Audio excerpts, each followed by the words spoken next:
So just a quick little story before we get things started here. So I was literally, just before I sat down to do this review, I was talking to one of my subs/friends, Erica Duncan, on Facebook. I posted a behind the scenes look of The Exorcist, some of the scenes last night, and people have been responding to it and stuff. And anyways, she got onto this one topic about Ouija boards being real.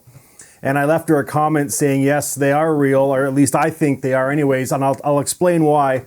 When I was in college, me and like a bunch of my friends were over, and one of them brought a Ouija board over, and it still gives me creeps to this day, and I will not go around a Ouija board after this happened.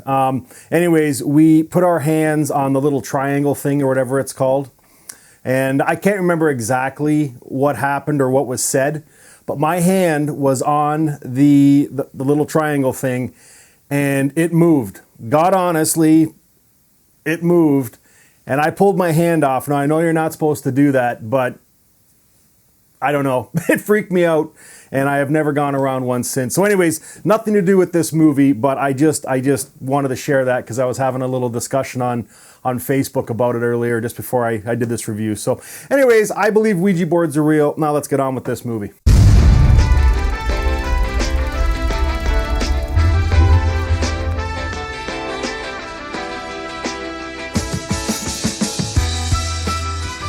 Welcome to Happywax TV. So tonight we're talking about the movie called Behind You. I'm going to say this straight off the hop. The trailer fooled me. It really did. I watched this trailer the other day, and I was excited for this movie to get released, and I watched it, and god damn it, I was fooled again. Now this isn't like a bad movie, but it's a snooze fest. It really is. And just to be straight up and honest, and this really isn't any spoilers, if you watch the trailer for this movie, you've pretty much seen every scary moment in this movie. And it's sad when they do that, because I think it really does detract from the overall movie, even though this flick doesn't have much going for it. But anyways, okay, let's get into it. It is directed by Andrew Meckham and then Matthew Whedon. And we all know the last name Whedon, and yes, this is Josh Whedon's brother. I believe this is, for the two of them, I believe this is their first feature-length film. It's got a fairly small cast. The main characters, Addie Miller, Elizabeth Berkman, Joan Broberg. She has a face, a very recognizable face. She's been in a lot of stuff. And then Philip Brody. And yeah, Jesus Christ, I can't get over how excited I was for this movie after watching the trailer and then actually sitting down and watching it and literally saying to myself, is that it?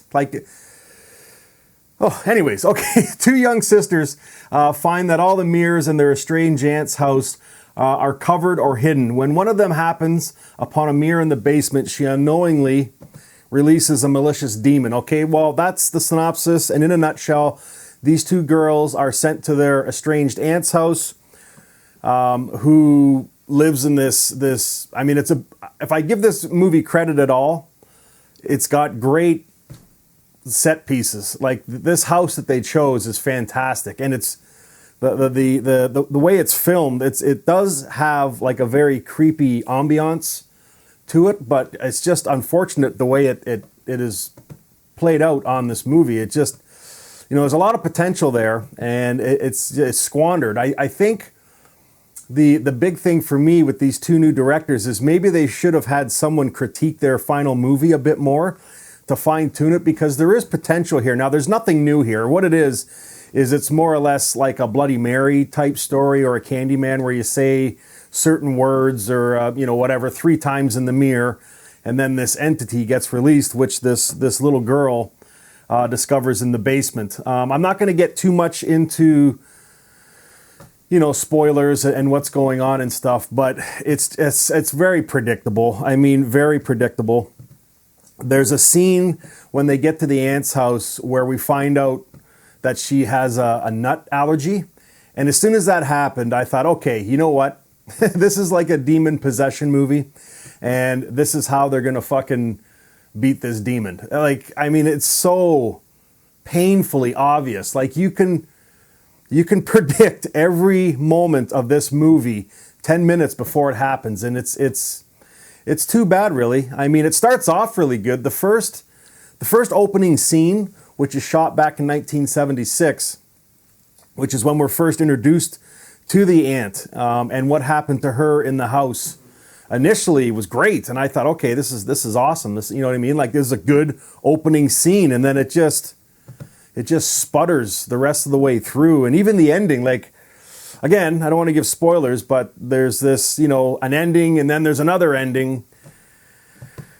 And yeah, I don't know. It's like, it's just predictable. It's very predictable. And again, if you've seen the trailer for this movie, you've pretty much seen every scary bit in this movie. And there's also too, there's a lot of door slamming in this movie. Seriously, like I say with all the reviews I do, this is just my opinion.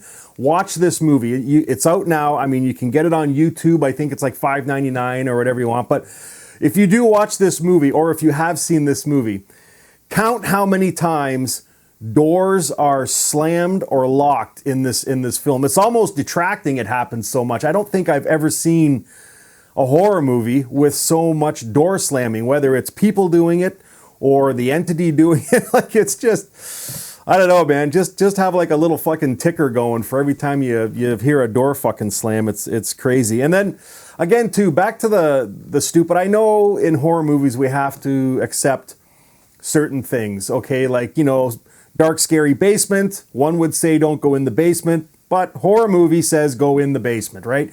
Same thing here, and it's been in tons of movies. I mean, they're at their aunt's house, okay? This girl's in the washroom. There's a piece of wallpaper on the wall, obviously, and it's the one corner has started to peel off. Now, who in their right mind, okay, unless you're like a 3-year-old kid, okay, well, this is a teen we're talking about, who in their right mind would grab that wallpaper and start ripping it off in somebody else's house? If it's your own house, or maybe your parents' house, I get it, but if you've gone to an aunt's house that you've never even met before, really, the first night you're there, is that what you want to do in the bathroom, is rip the fucking wallpaper off the wall to reveal what's behind there? I don't know. I was shaking my head. So anyways, yeah, to give this movie a rating out of 10, I'd have to give it like a 4. Again, the potential was there. It's really too bad they didn't have somebody maybe critique this movie a bit more just to fine tune it. I mean, it's got a fairly good pace. It's only an hour and 26 minutes. So, I mean, I can't really say anything about that, but it's how it's laid out. It's just so obvious what's going to happen. And then there's, right at the halfway point, the aunt, like, if you have any questions leading up to the halfway point as to what happened before, do you know what I mean? Like, how this whole situation came to be, it's like dumbed down and like spoon-fed to you right at the halfway point when the aunt is talking to the one girl. Like, and I'm thinking, come on, like, are we really that stupid as an audience that we need to get filled in on what's happening after we've already fucking seen it? Like, yeah, I don't know. It's one of those kind of movies. So anyways, it's out now. It's called Behind You. If you've seen it, let me know what you think. And if you haven't, please go rent it and then give me your thoughts on this one, guys. And yeah, as always, until next time, stay scared.